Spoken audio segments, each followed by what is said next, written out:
Au sommaire de l'actualité du jour, le rebelle de l'FC-23 approche du centre de Mwenga. L'armée les Ouazalendo se replie alors que la population se déplace vers Kamituga. Le porte-parole du gouvernement congolais Patrick Mouyaya promet de s'installer au Nord Kivu dès le retour de la paix et appelle à l'unité nationale face à la crise dans l'Est de la République démocratique du Congo. C'est tout pour les sommaires de l'actualité du jour sur Kivu Morning Post. Messieurs, dames, bonjour. Et surtout bienvenue. Les détails après cette virgule.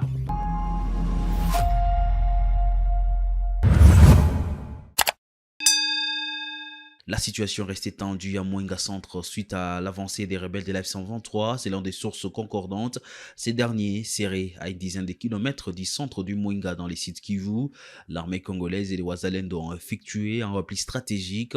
Pour l'heure, un déplacement de la population est observé vers Kamituga. Suivez ces témoignages d'un acteur local sous couvert d'anonymat. La situation n'est pas bonne à Mwenga Centre parce que la F-123, donc, lui qui était l'arrivée au Lindisino devrait être autorisé ici avant 12 heures. Mais vu qu'à l'arrivée au Lindisino, il tente de contourner tout les tronçons reliant Mwenga, les tronçons reliant Mwenga avec le Mwenga. Ça peut être au moins 7 km. 7 à 6. Bon. Il y a ceux qui sont encore ici, surtout les hommes, mais les femmes et les enfants sont déjà dans la brousse. Donc c'est les hommes qui gardent les éléments de maison pour ne pas être pillés. Aujourd'hui, hier,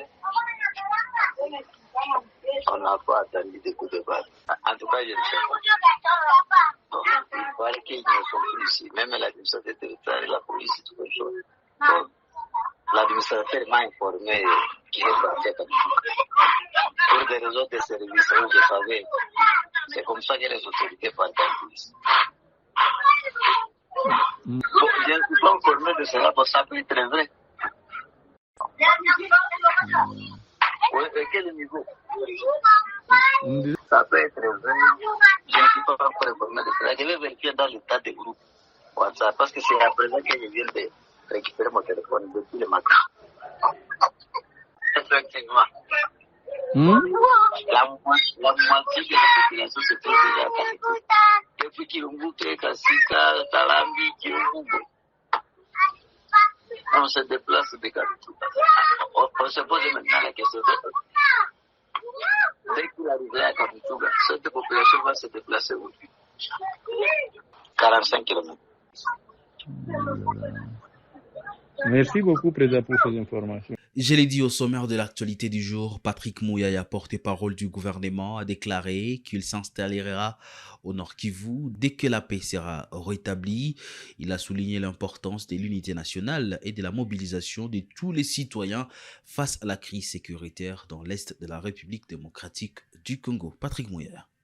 En parlant de cela, j'ai vu qu'il y avait sur les réseaux sociaux une fausse polémique engagée par les fils, justement, parce que très attentifs à ce que nous disons, et dans le strict objectif de s'aimer la division et la confusion. J'aimerais rappeler ici la position du gouvernement, du président de la République depuis le premier jour de ce conflit. Chaque Congolais est important.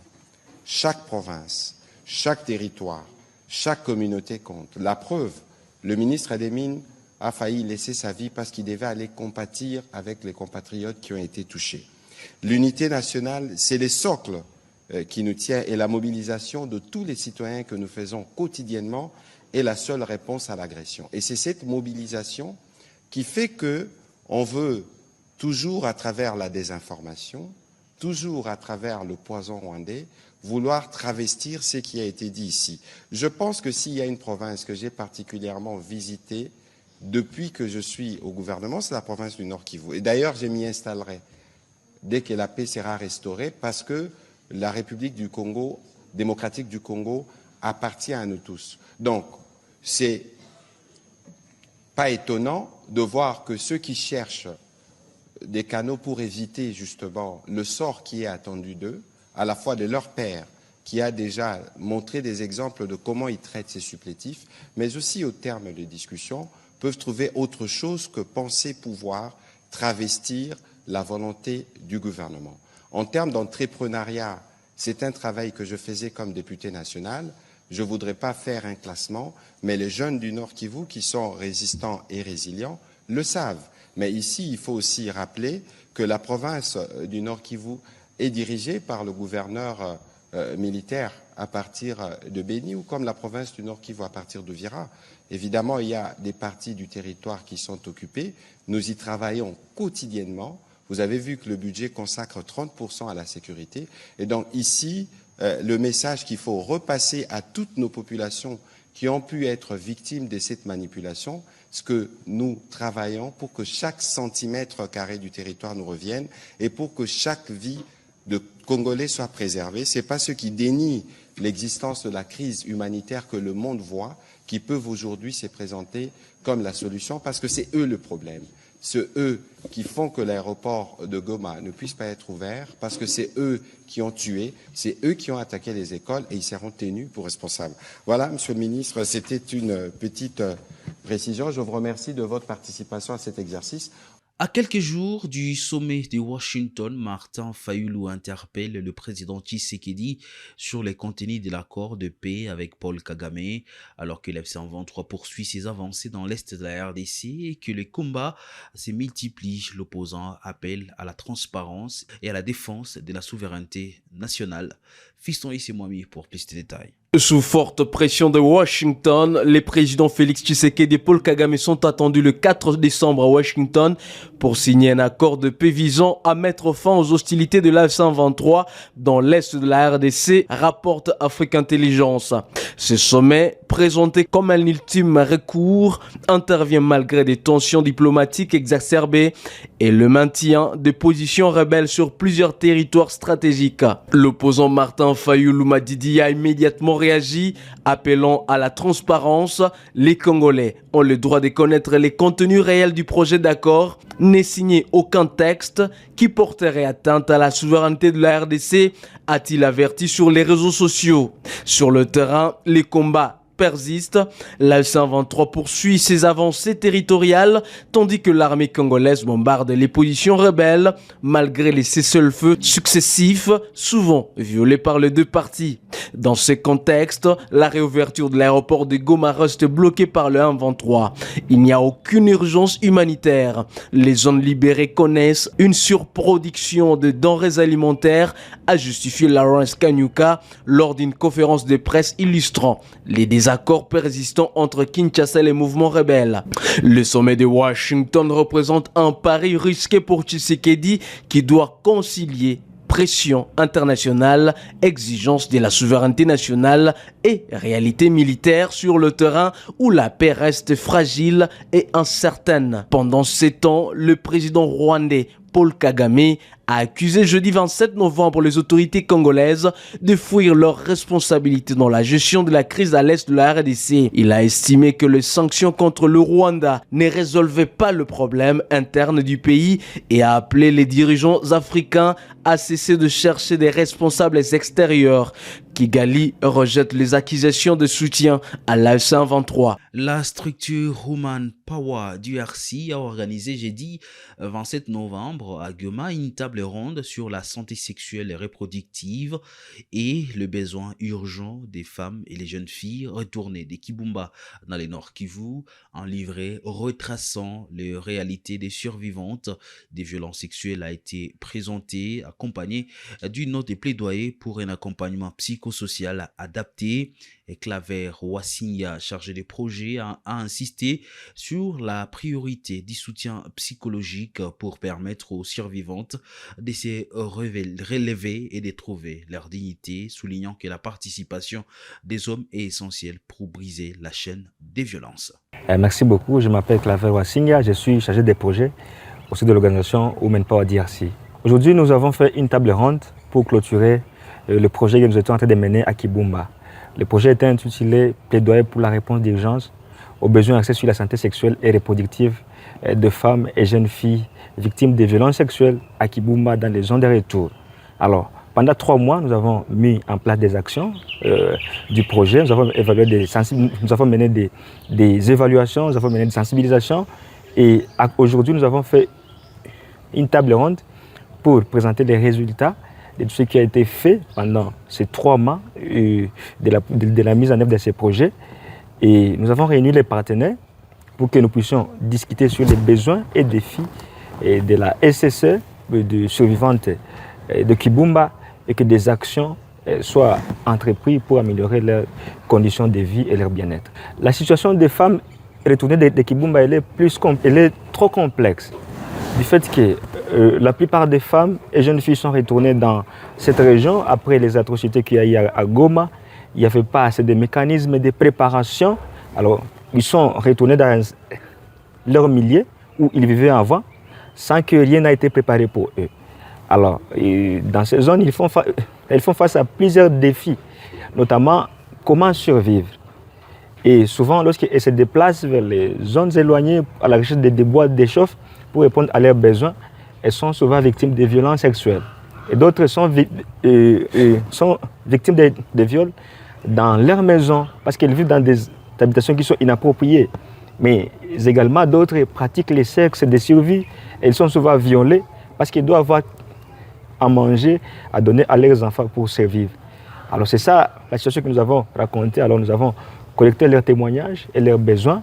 Ces témoignages ont été documentés dans un livret de plaidoyer qui est en train d'être partagé aux partenaires humanitaires afin qu'ils puissent mettre en place des actions pour permettre à ces femmes et ces jeunes filles victimes de violences d'accéder aux services de santé sexuelle et reproductive, mais également pour leur permettre d'avoir des activités génératives de revenus afin qu'ils ne puissent plus se diriger vers les milieux éloignés à la recherche des bois de chauffe, mais qu'ils puissent commencer à travailler, à être autonomes et à dépendre d'eux-mêmes pour que nous puissions trouver une solution pour défaire ce cycle qui est souvent invincible de violences sexuelles dans les milieux de retour à la compte des femmes et des jeunes filles. Les conseillers en infrastructure du gouverneur Somo Kakule a constaté jeudi l'abandon d'un projet routier à Walikale, initialement pris en charge par l'OVDA.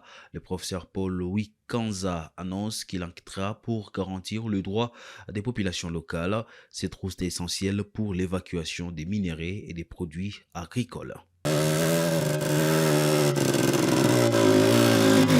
Njia iko mbaya, wewe pekee uko unaangalia gesi huko, njia iko mbaya sana. Hawatumikake tena. Namwambia tu kutengenezea tu barabara yetu mpaka Ubaya. C'est grave. Effectivement, nous sommes à territoire de Walikale, sur la route de Walikale qui va vers Logo, Ubisi et vers Alphamine, juste à l'avant-dernier village qu'on appelle Nzingala. Et là, nous prenons juste à coin de Nzingala, on va vers la rivière Loa. Oui, vers la rivière Loa. Il y a un tronçon qui devait être pris en charge par le fonds destiné à l'OVDA. Et voilà, nous sommes sur le champ. On ne sait pas qu'est-ce qui se passe parce que on ne trouve aucune trace. Nous pensons que peut-être il y a un décalage de démarrage, mais c'était peu regrettable et peu contradictoire avec ce qui a été déclaré parce que ceux qui sont supposés réaliser ce tronçon devaient déjà être là. Nous allons nous enquérir évidemment de la réalité, qu'est-ce qui s'est passé, pourquoi ce décalage et qu'est-ce qui les empêche de réaliser quelque chose, parce que on voit que le tronçon ou la route peut avoir une certaine importance, dis-je, parce qu'il y a quand même des palmiers tout autour de nous, même si ce n'est pas bien entretenu. Dire que carrément c'est une route de dessert agricole, il y a encore à se dire, il y a encore à boire et à manger. Alors le constat le plus cruel, c'est qu'il n'y a rien eu. Derrière moi, si vous voyez ce petit pot, il me semble qu'il y a quelques années, c'est AA qui voulait faire quelque chose. Et au sac, il y a des traces, c'est béton, même si ce n'est pas fini.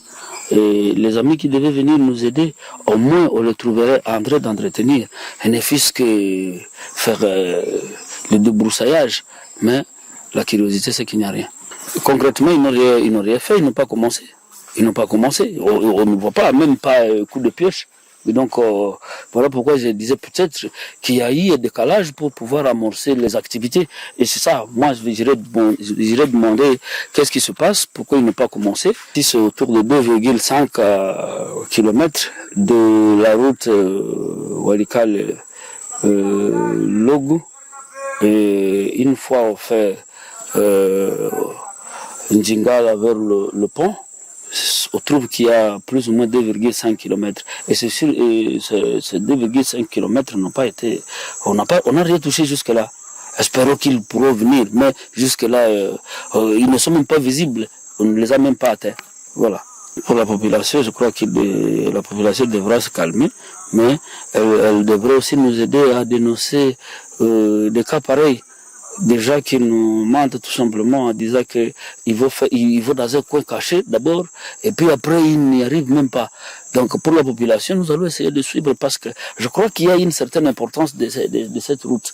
Je vais devoir me renseigner davantage parce que je crois que la route mène vers des carrières plutôt, parce qu'à un moment j'ai rencontré des gens qui transportaient des sacs, on me dit que c'était de la cachiterite. Donc la route à soi, elle a une certaine importance. Donc pour la population, nous allons revenir et essayer de comprendre qu'est-ce qui s'est passé. S'il y a des fonds qui ont été destinés à l'entretien de cette route, nous devons veiller sur ces fonds et donc les fonds doivent arriver à destination. Ben, je dirais que tous, peut-être même pas dire que c'est uniquement pour la desserte agricole. Ce que j'ai vu comme agriculture ici, est-ce qu'il faut appeler ça une agriculture? Une certaine plantation, il y a des palmiers qui me semblent sont un peu délaissés, mais c'est plus pour, c'est toujours notre population, pour les exploitants miniers qui vont dans leur carrière. Voilà.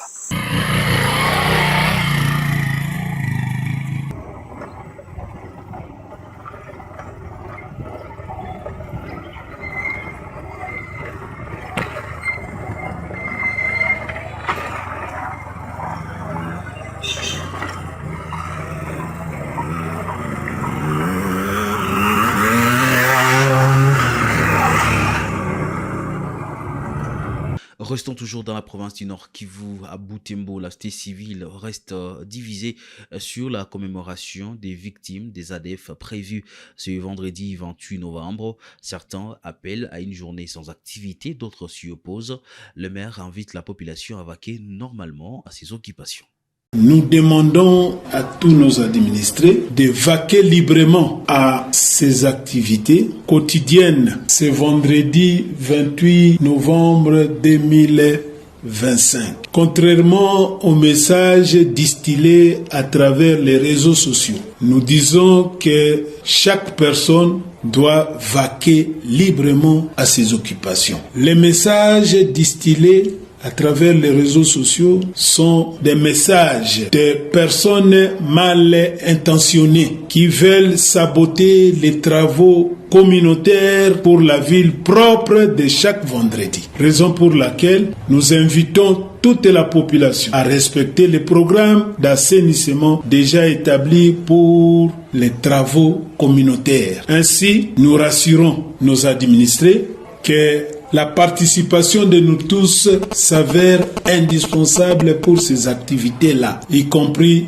la police qui va nous appuyer pour que nous puissions rendre propre notre ville de Butembo. Nous invitons également toute la population de s'approprier cette donne-là. Ce n'est pas seulement une affaire des agents de l'État où les uns sont en train de contempler ce que les autres font. Ça, ce n'est pas une appropriation d'un bon citoyen qui doit savoir que moi, citoyen, quelle est ma part dans ces travaux-là? C'est pour rendre propre notre ville. Quant à la situation sécuritaire, nous disons que nous avons été renforcés par le commissariat provincial du Nord Kivu en nombre suffisant et ces hommes-là sauront sécuriser la ville pendant la période festive. Vous apprenez quelque chose, informez à temps pour que ces derniers puissent intervenir également à temps. Vous constatez qu'il y a un fait quelconque ayant trait à la sécurité, nous sommes disposés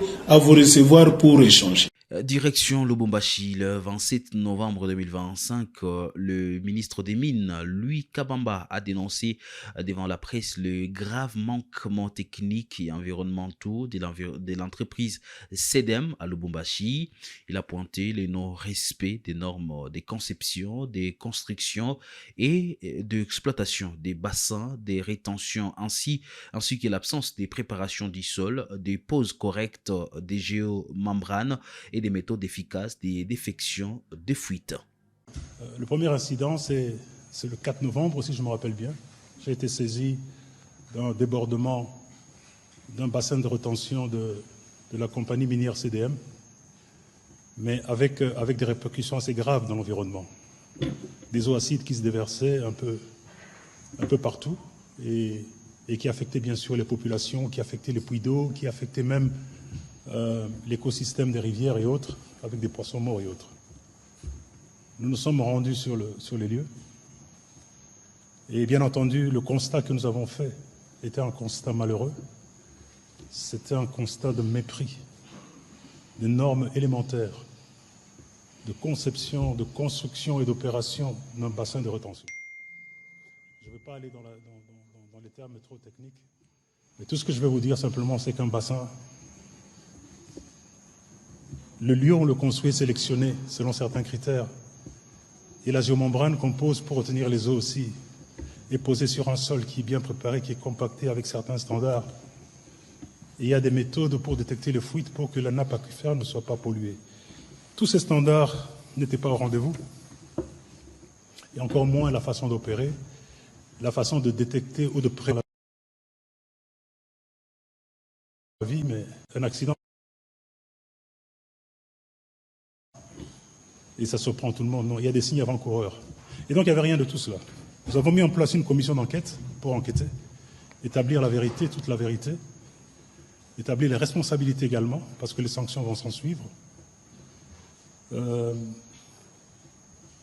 Parce que la société sera tenue, bien sûr, de réparer tous les dégâts qui ont été causés à l'environnement. Elle sera tenue de dédommager tous ceux qui ont été affectés d'une manière ou d'une autre. Elle sera tenue également de payer tous les travailleurs pendant tous les 3 mois, parce que j'ai pris une décision de suspendre cette opération-là. Pendant 3 mois, leur donner la chance de réparer.